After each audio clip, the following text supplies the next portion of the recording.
ಇವತ್ತಿನಿಂದ ನಾವು ಒಂದು ಎಂತಹ ವಿಷಯದ ಬಗ್ಗೆ ಚಿಂತನೆಯನ್ನು ನಡೆಸಲಿಕ್ಕೆ ಹೊರಟಿದ್ದೇವೆ ಅಂದರೆ, ಯಾವ ಒಂದು ವಿಷಯವನ್ನು ತಿಳ್ಕೊಳ್ಳದೇ ಇದ್ದರೆ ಒಬ್ಬ ವ್ಯಕ್ತಿ ಮನುಷ್ಯನಾಗಿ ಹುಟ್ಟಿದ್ದೇ ವ್ಯರ್ಥವಾಗಿ ಹೋಗ್ತದೋ, ಮನುಷ್ಯ ಜನ್ಮವೇ ಅವನಿಗೆ ಬಂದದ್ದು ಹಾಳಾಗಿ ಹೋಗ್ತದೋ, ತಿಳಿಲೇಬೇಕಾದಂತಹ ವಿಷಯವೋ ಅಂಥ ಒಂದು ವಿಷಯದ ಚಿಂತನೆಯಲ್ಲಿ ನಾವು ತೊಡಗಿದ್ದೇವೆ. ಅಷ್ಟು ಮಾತ್ರ ಅಲ್ಲ, ಯಾವ ಒಂದು ವಿಷಯವನ್ನು ಕೇಳಿ ಬಿಡ್ಲಿಕ್ಕಿಲ್ವೋ, ಸಾಯುವ ತನಕವೂ, ಸಾಯುವ ಕಡೆಯ ನಿಮಿಷದ ತನಕವೂ ನೆನಪಿಟ್ಕೊಂಡಿರಬೇಕು, ಸತ್ತ ಮೇಲೂ ನಮಗೆ ಸಂಪೂರ್ಣ ಉಪಯೋಗಕ್ಕೆ ಬರ್ತದೋ ಅಂಥ ಒಂದು ವಿಷಯದ ಚಿಂತನದಲ್ಲಿ ತೊಡಗಿದ್ದೇವೆ.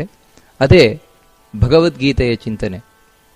ಭಗವದ್ಗೀತೆ ಅನ್ನುವಂಥದ್ದೇನಿದೆ, ಅದು ಬರಿಯ ಒಂದು ಗ್ರಂಥವಾಗಿ ಉಳಿದಿಲ್ಲ. ಅದು ಭಗವದ್ಗೀತೆ ಅನ್ನುವಂಥದ್ದು ಒಬ್ಬ ವ್ಯಕ್ತಿಗೆ ದಿವ್ಯ ಔಷಧಿಯಾಗಿ, ಈ ಮನುಷ್ಯ ಜನ್ಮದ ಸಾರ್ಥಕತೆಗೆ ಬಹಳ ಮುಖ್ಯವಾದಂತಹ ವಿಷಯವಾಗಿ ಅದು ಉಳ್ಕೊಂಡಿದೆ ಭಗವದ್ಗೀತೆ ಅನ್ನುವಂಥದ್ದು. ಅದಕ್ಕಾಗಿಯೇ ಶಾಸ್ತ್ರಗಳೆಲ್ಲ ಹೇಳುತ್ತದೆ, ಗೀತಾ ಸುಗೀತಾ ಕರ್ತವ್ಯ ಕಿಮನ್ಯೇಹಿ ಶಾಸ್ತ್ರ ವಿಸ್ತರೈಹಿ ಅಂತ.